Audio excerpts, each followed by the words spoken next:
Hello, everyone, and welcome to episode 22 of the Ask Historians podcast.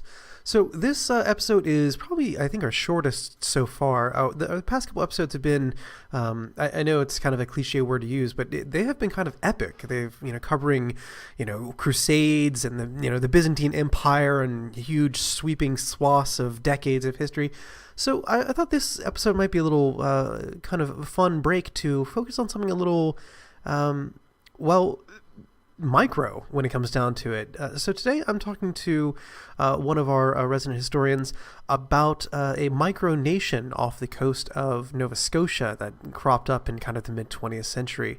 So it's a pretty interesting episode in the fact also, not only in the fact that, micronations are, I find them kind of intrinsically fascinating, but also, as I was going through and doing some editing for this episode, I noticed how much that Lachlan, our guest, weaves in his kind of methods of how he was going about gathering the information, which I know a lot of people ask about, what does the historian actually do?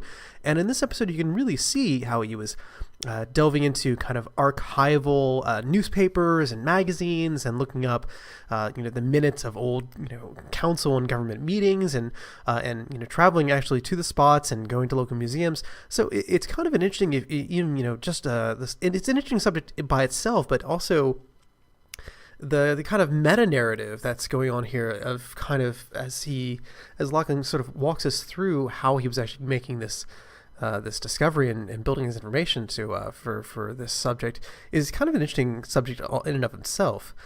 So I hope that kind of secondary meta narrative shows as we go through the actual narrative of this, essentially a joke that kind of got out of hand in the mid-20th century. But why don't we go ahead and take it to the episode then?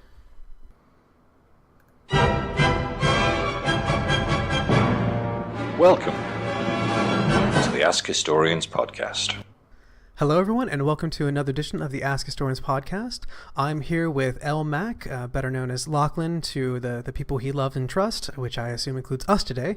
So today we are going to be talking about the microstate of Baldonia, which, if you haven't heard of it, it's okay because it's a microstate. Lachlan will get into a bit into that about where and when and why that was, and we'll talk a little about microstates in general. But first, Lachlan, do you want to go ahead and introduce yourself and tell us what your particular focus on is history? Because I'm sure you are not the official state historian of the Republic of Baldonia. Sure. My name is Lachlan McKinnon. I'm a PhD candidate at Concordia University in Montreal, and I'm currently working on a dissertation looking at deindustrialization and industrial decline in the Atlantic provinces of Canada. And the Atlantic provinces of Canada are made up of Newfoundland, Nova Scotia, Prince Edward Island, and New Brunswick, the provinces on the east coast of Canada. I'm looking at the decline of the steel industry, particularly in Nova Scotia. And this story of Outer Baldonia really came about when I was contacted by a professor at Southern Cross University in Australia, and this professor is Dr. Philip Hayward. He's the editor of the SHIMA Journal for Research into Island Cultures, and this journal was doing a special edition on something called micronations, and micronations are really considered to be kind of territories that have been declared independent by either individuals or small groups, despite a relatively minimal likelihood of them being recognized as independent by any kind of recognized nation state or international body. And so the most recent edition of this journal is kind of devoted to these micronations, and he had heard of this little micronation in Nova Scotia that has been called Outer Baldonia.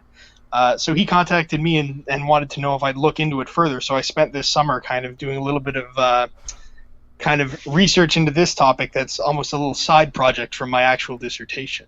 But since you were in the area, of course. That's right. So tell us about what time period this was, when, who, the why, the where.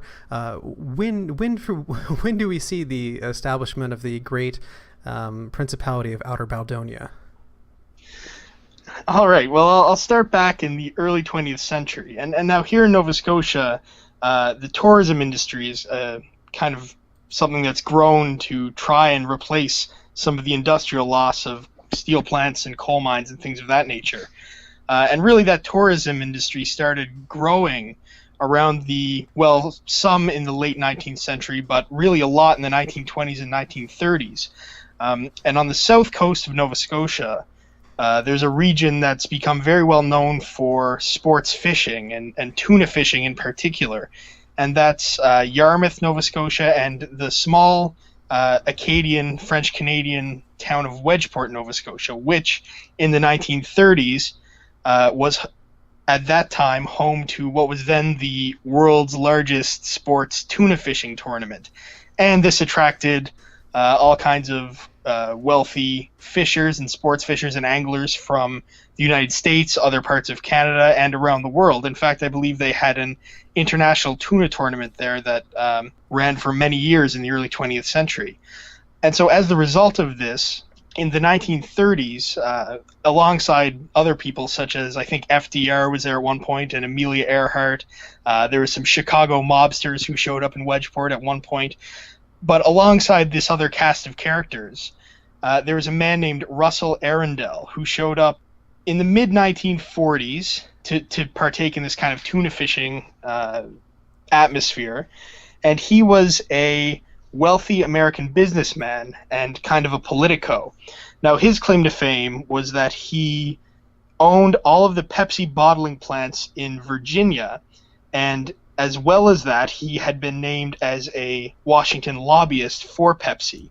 And now, before he had even arrived in Wedgeport, he had been kind of known in some of the American newspapers for rubbing elbows with members of the Truman White House and getting involved in some kinds of scandals with various different senators. For example, Senator Joe McCarthy of McCarthyism fame was actually given a $20,000 check by this Russell Arundel character and this in is the $20,000 in 1940s money. That's right. So a substantial donation then. A substantial donation, that's right. And this was on behalf of Russell Arundel. And it's been speculated that that was in relation to ending the wartime sugar rations on behalf of PepsiCo, because that was something that they didn't want to have in existence any longer. So they were somewhat dependent on it, yes. Anyway, so this Arundel character was quite well connected in the United States, and he found himself here in Nova Scotia, in Wedgeport, in the late 1940s. He was a tuna fisherman for sport, and he would kind of be up here and partake in the tourist economy and kind of stay at hotels and things of that nature. Now, it was in just to butt in real quick for a second there, just so you can tie this back into your main focus and then later on put it on your CV. Was at this point, because I know you study deindustrialization, but I think most of us think as the 1940s, particularly in North America, the early 1950s is kind of like the boom time for industrialization. So, were we seeing the deindustrialization of the Nova Scotia at this time, or was it just kind of at this point was the tourism industry just kind of a side thing? Well, in some respects, yes, but more so in terms of industry being consolidated. Industry was majorly consolidated in other parts of Canada as late as the late 19th century.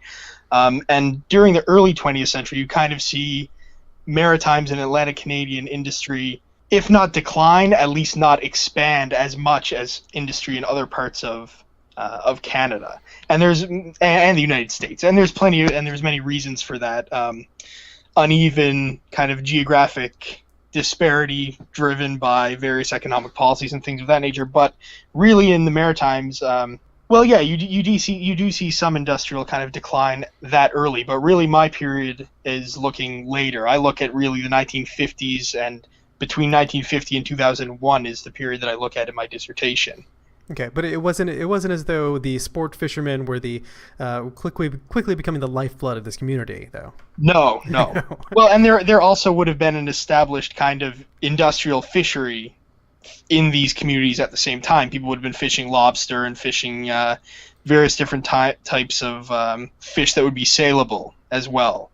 This sports fishery kind of contributed to the economies of these regions, but it wasn't the backbone. But it was a major kind of thing that happened.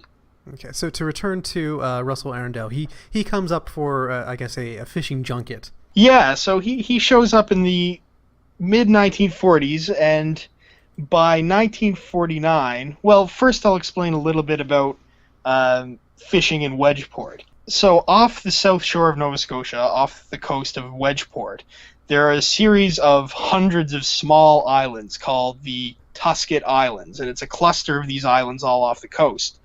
And in and amongst these islands, there are fishing shoals and places where you can go to fish, whether it's lobster, which they fish today, or tuna, which they fished then, or different types of other places to fish.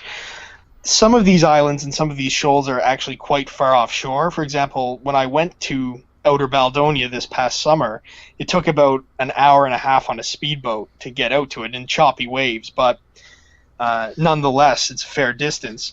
So at the time, Arundel figured that rather than coming in and out from the shoals all the time, he would simply purchase an island almost as far out as you can get and establish a small cabin on it, like a fishing cabin. So he did do that. He bought the entire island, which is only about a couple of acres. It's not a very big island. He bought that in 1949 from a couple of local fishermen who had been using it as a kind of a fishing stopover. He paid $750 for it, and he hired several local Acadian men from the community there to build his structure, which is about 20 feet by 30 feet, built out of sandstone on the island, and it even has a small little fireplace in there. But I think initially he only intended this to be kind of a summertime place where he could stop while he was out fishing and maybe bring some of his wealthy American friends to and have them there staying the night instead of going all the way back into Wedgeport. So at this point, it doesn't seem like he's looking to set up his own independent country, or micronation as it was. So do we know what changed when he decided that to take this kind of basically a shack on a tiny island that you can, have a beer after you go fishing, and turn that into making himself a prince? Well, it was somewhat of a humorous endeavor, really. I mean, I suspect that people say that it came after they were having a few glasses of rum on the island one night and they got to talking about whether it was politics or governance or what have you. And one of the people in the room, whether it was himself or one of his friends, was a lawyer from Washington as well, named Prue Savoy. And accounts differ, but one of these people came up with the idea, well, let's just declare Outer Tusket Island, which is the island that he purchased, to be its own country, and we'll name it Outer Baldonia, and we'll create this whole story, right? So sort of looking at the government of the time saying, we could do that. Well, that's right, kind of almost humorous in a way, right? Yeah, actually, so one thing that struck me, because you sent me the paper that you're going to be publishing, and you have kind of it looks like an abridged version of their Declaration of Independence that they posted in July of 1949. Yep. Would you if you have that in front of you, would you read that for us? I'll read that for you. Yeah, that's the Declaration of Independence for Outer Baldonia, and it begins, "Let these facts be submitted to a candid world, that fishermen are a race alone, that fishermen are endowed with the following inalienable rights: the right of freedom from question, nagging, shaving, interruption, women, taxes, politics, war, monologues, cant and inhibitions, the right to swear, lie, drink, gamble, the right to sleep all day and stay up all night." And then it continues, "Now therefore we bond ourselves into a new nation, forever independent of all other nations, and do establish on the islands and waters of Outer Bald Island a new government which shall be forever respected and recognized as the Principality of Outer Baldonia." And that's how it ends, and then it's signed off on by Russell Arundel, and on some other copies his friend Prue Savoy also signs off on the declaration. Yeah, so that definitely sounds like something you might come up with after maybe not a few glasses, maybe several glasses of rum, but it does seem like this is just a huge kind of a fisherman's joke at some point. It sounds like something you'd put up in the wall of your basement. So, do we know when he started treating this a bit more? I don't know if I want to say seriously, but at least taking it to the next level of making it somewhat official and letting other people in on this very, very inside joke. Well, and it's almost immediate, and that's the kind of thing that I found to be kind of funny about this whole story is that, yes, it sounds like something you might make up, with your buddies while you're sitting around one night, but then it's as though he takes it several steps too far. For example, they created currency for the island. The currency was called the tunar, Tunar, and it has like a head on one side and a tuna fish on the other side. They have coins, $1 coin, and they also have bills, and the bills are in denominations of $25,000. Anyway, in any case, so he made these coins. As well as that, he created a coat of arms, which was 2 tuna fish surrounding a crest with a sheep's head on it. Same theme, yeah. Same theme, that's right. And on the declaration, there's stamps and there's all kinds of written on parchment paper, very official looking kind of thing, right? And as well as doing all of these things, he immediately began sending out to his friends and kind of colleagues, I guess they would be citizenship applications to Outer Baldonia. So there's a couple of examples that I found just of these sheets, and it's sent out to people, and it kind of just, it has on one side the Declaration of Independence, and it has on the other side that we're offering you citizenship in this new country, right? So the person signs and then sends it back to Russell Arundel, and he files it away into his files. And I think they had 69 princes, which is what they were called, the Princes of Outer Baldonia. And Arundel styled himself the Prince of Princes. And by the end of it, I guess they had 69 people who had bought into this kind of farce or idea. Right? Now, were these like friends he was sending out to? I mean, he was, after all, a fairly well-connected man. So, was this just him sending out to his kind of, personal, social circle? Well, I think it was his social circle, but his social circle was quite extensive. For example, one of the former mayors of Halifax, Nova Scotia, which is the capital city of the province, was involved as a citizen. Many people from Washington and the surrounding area who would have been fairly well-to-do and well-known at the time would have been involved. And there's even, although I haven't found any evidence in the documents that I've looked at, certainly Arundel had connections with Alban Barkley, who was the Vice President of the United States under the Truman administration. And it's come up in the stories that he was involved in Outer Baldonia somehow. But again, I didn't find that in the documents, but that's kind of found its way. He's not confirmed to be one of the princes of Outer Baldonia? Not confirmed as a prince, but it's kind of worked its way into popular anecdote anyway. Now, Now, did you necessarily have to be invited to join Outer Baldonia, or is this some sort of thing where it's like, please enclose $5, or was it all just kind of like by invitation only? Well, I don't know that it was officially any kind of policy, but it certainly was that he sent out these invitations, and for years and years afterwards, you can see letters coming in both to Wedgeport and to his office in Washington, addressed to him and asking for either citizenship or information on the island. For example, there was one letter from, I believe it was the National Geographic, and they had taken this seriously to some regard and were asking for the information on import and export from Outer Baldonia and all kinds of different statistical kind of questions that they had about the island.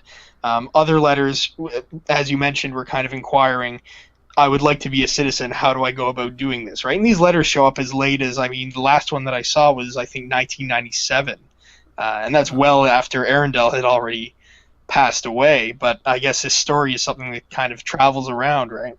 So clearly the story got out beyond his original, quite extensive social group and escaped into the public domain, I guess you could say.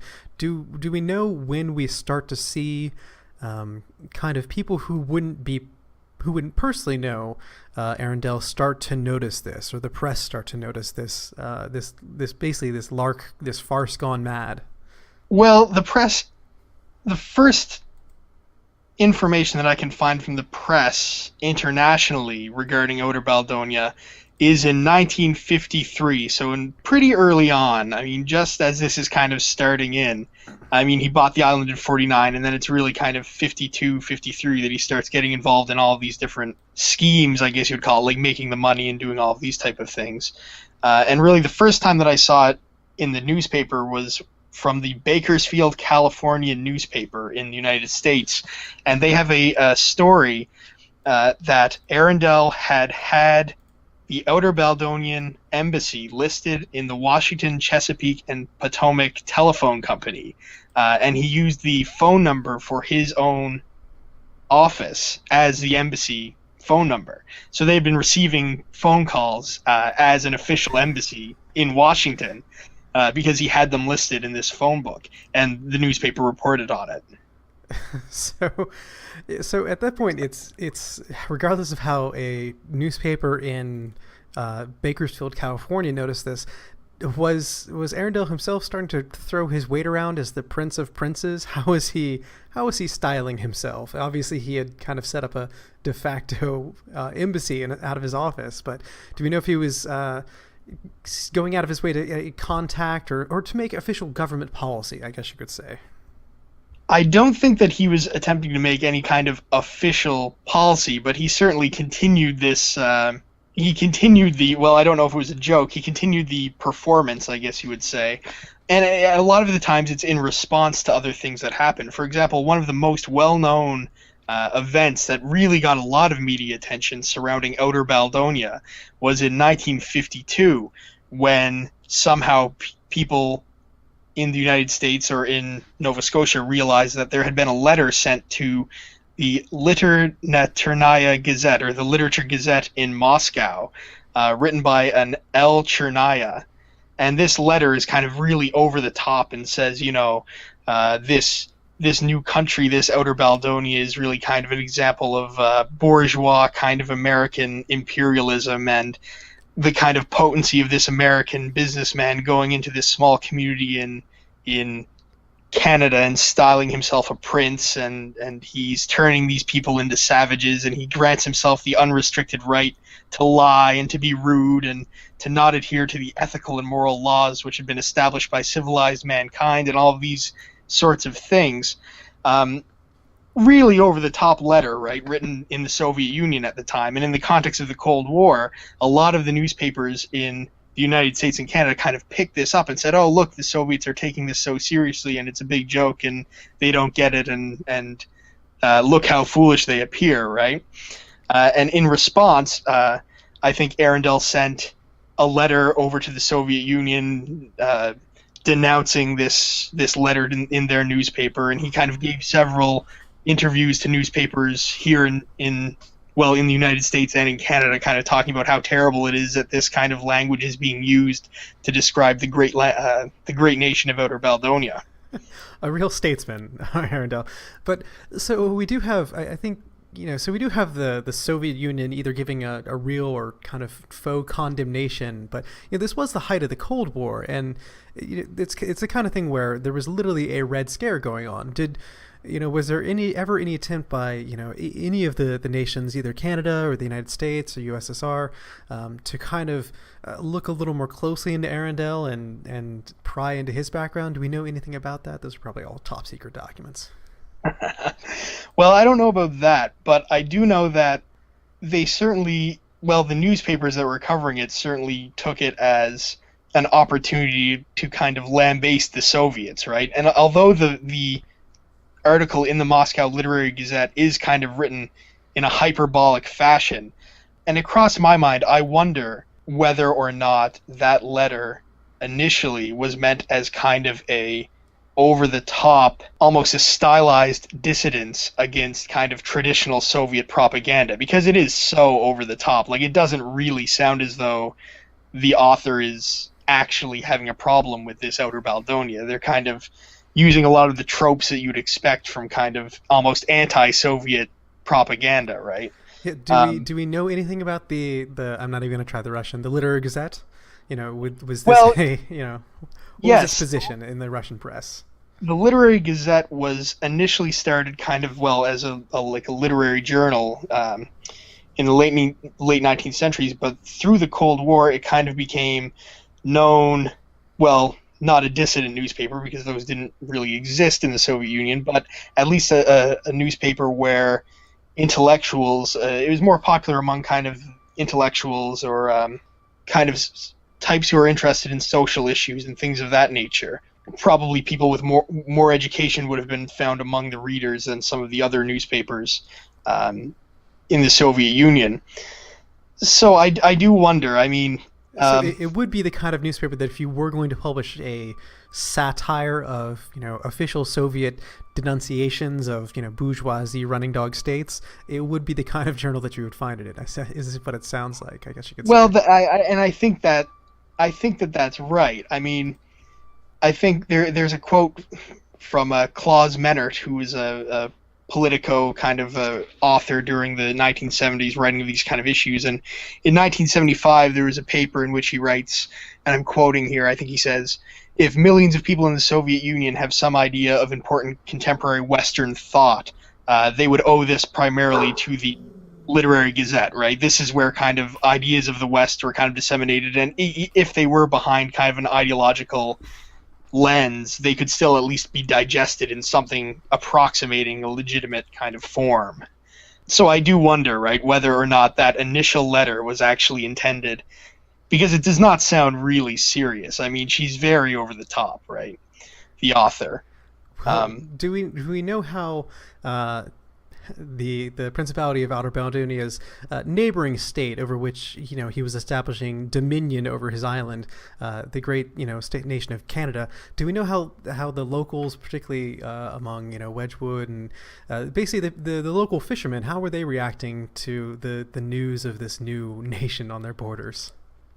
Well, I think the locals enjoyed it because it brought in some money for both tuna guides, which if people were visiting Outer Baldonia, I mean, Arundel's friends and acquaintances would visit and stay on the island and do their fishing, and they would hire kind of Wedgeport fishing guides to take them out to the tuna grounds. And as well as that, it would bring people into the local community and things of that nature. But I don't think that they had...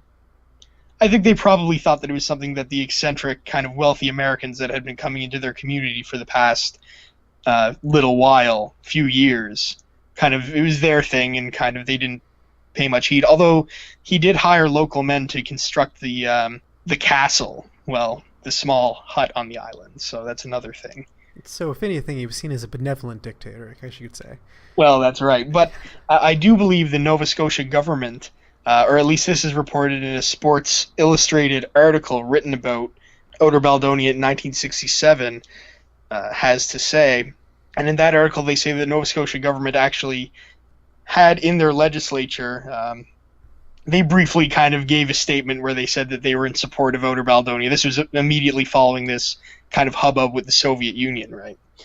But I went through Hansard, which is the collection of the legislative newspapers, but I wasn't able to actually find the minutes of that statement. But again, this type of story is kind of finds itself with truths and half-truths and stories that kind of circulate around, right? So, well, on a practical sense, do we know if Arundel was paying taxes to the Nova Scotian government for this, or was he still, despite having proclaimed himself a micronation, was he still kind of functioning within the laws of Canada for landowners, or was he even still going up and visiting the island? Yeah, he was. He was paying taxes on it. Yeah. So, but was he, because I assume at some point, he bought this in the late 1940s, established his principality in the early 50s, and was getting press at least by the mid 1950s. But how long did he go on as the Prince of Princes? Did he die in state, I guess you could say? Well, he didn't actually live there on Outer Baldonia. He never lived there on the island for any extended period of time. This was kind of his kind of play principality, I guess, right? When he was there fishing, he would stay there, and he would visit, and he would conduct these kind of ambassadorial roles from Washington and from Nova Scotia, but he never actually lived there. He continued to live in Washington.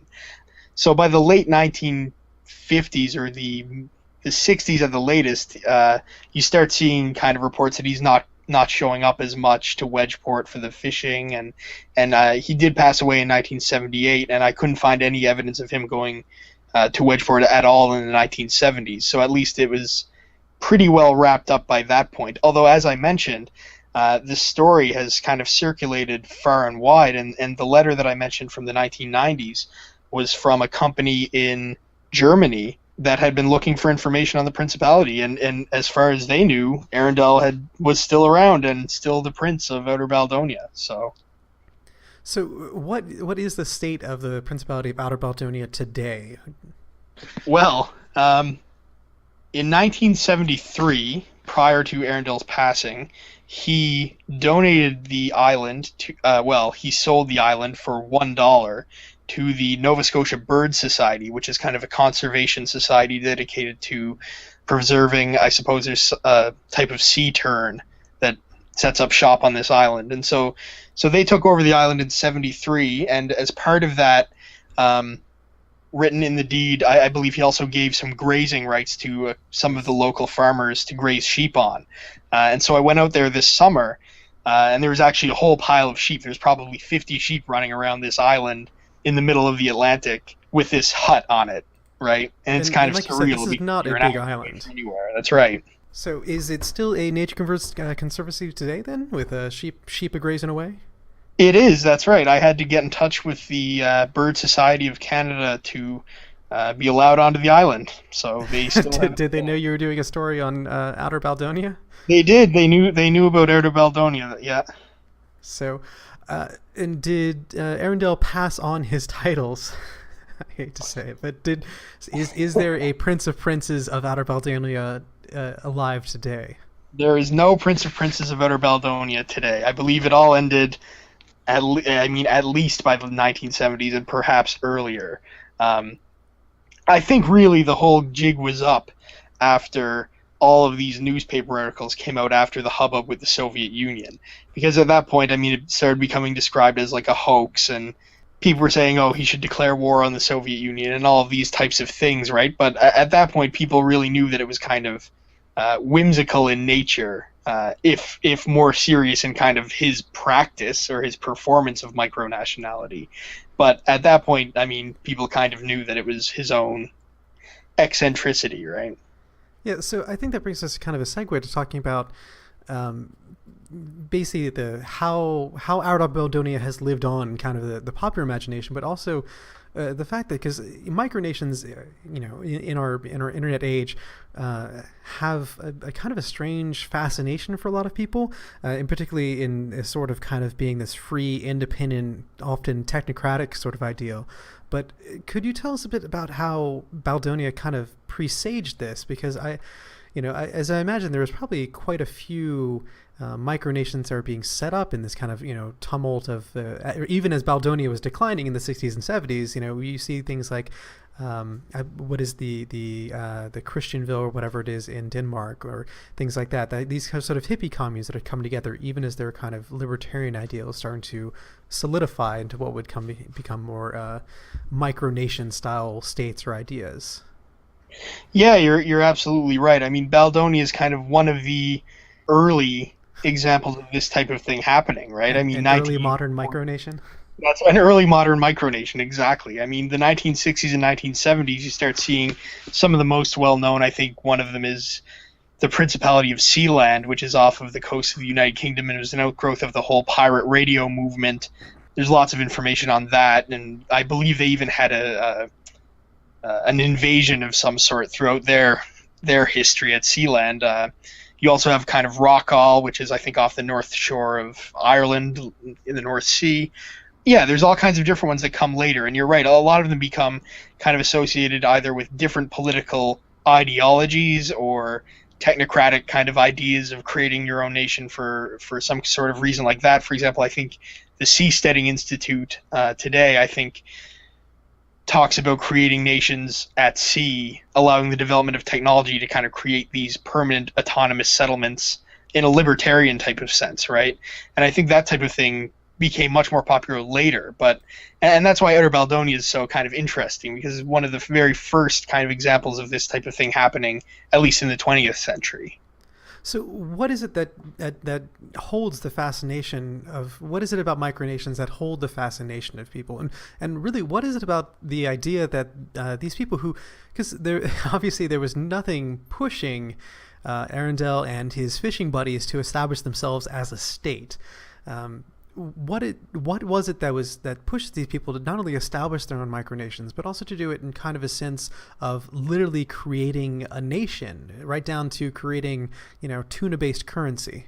Do you mean what drove them to do it, or? Well, this is more talking about in micronations as a whole. So, the fact that we see that, it's very much like that Eddie Izzard sketch where they're like, okay, we have a flag, we are a nation now. So what is it that it kind of pushes them to adopt the trappings of the modern nation state? Well, that's right. I think there's a whole lot of different reasons, right? I mean, I think people have looked into, islands, right? That's one category of kind of looking at this, the construct of kind of a micronation is, what does it mean to own your own island and to kind of be in charge of that body of land and that geographical space, right? Even external to kind of national constructs.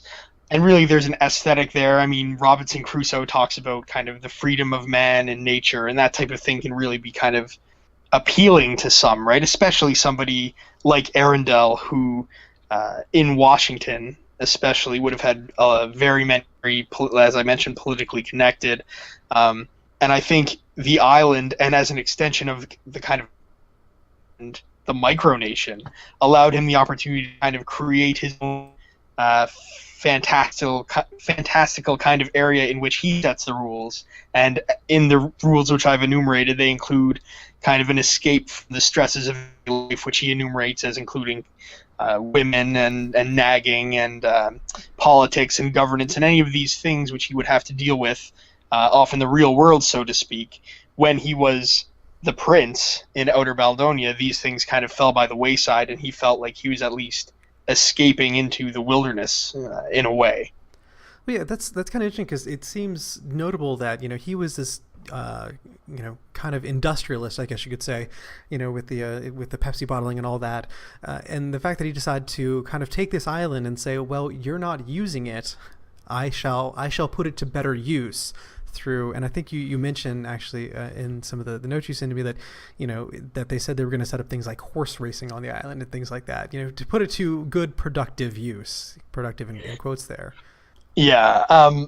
I don't know if he ever actually intended to do that. I mean, the island is very small. I can't imagine that they would have raced horses on it. That might have been more posturing on his part than anything.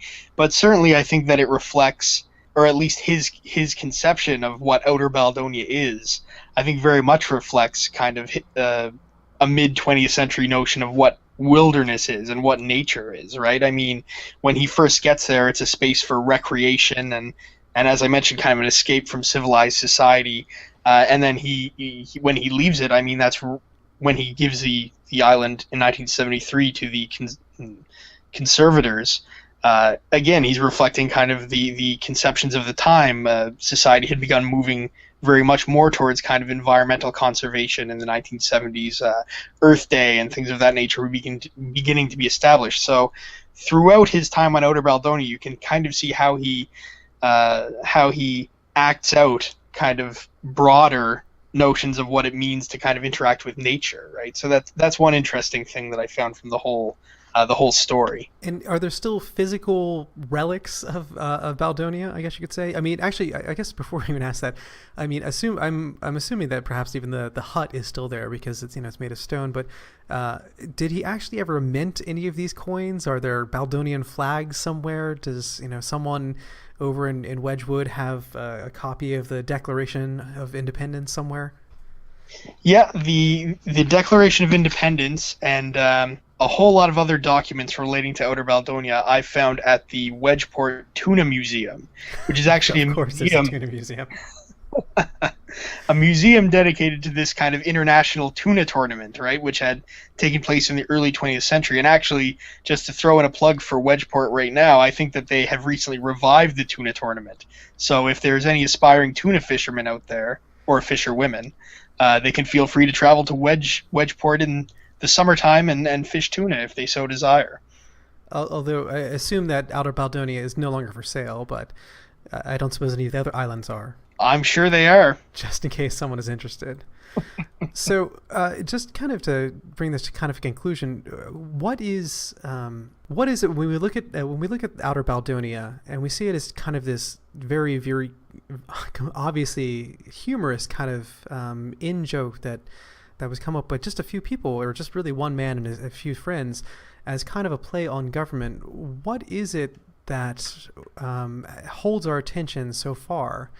Yeah. I think really the story of Outer Baldonia speaks to notions of sovereignty and people's issues with what does it mean to be a nation? What does it mean to be a region within a nation? What does it mean to be kind of an independent body within a larger body, right? And some of these issues, I think, have really been explored. In 2012, talking about the Outer Baldonia story going forward, a Calgary-based playwright named A.J. Demers actually created a play based on the story of Outer Baldonia. And the play was called The Whimsy State.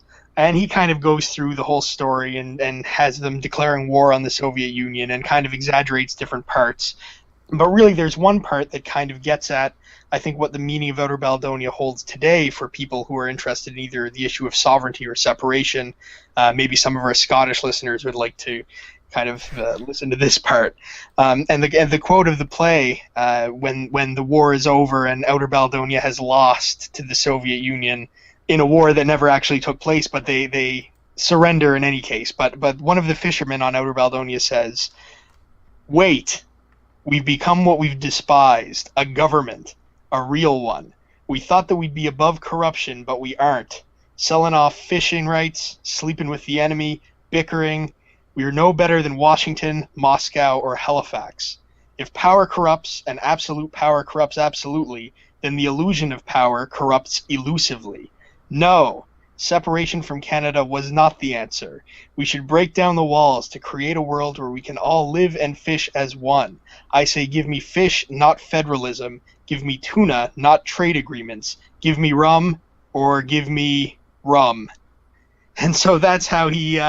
that's the monologue in the play of Outer Baldonia, which was in 2012. And so I think that really speaks to some modern conceptualizations of some of these major themes, right? And so it really gets at the heart of what this might mean to people who are looking at the story today.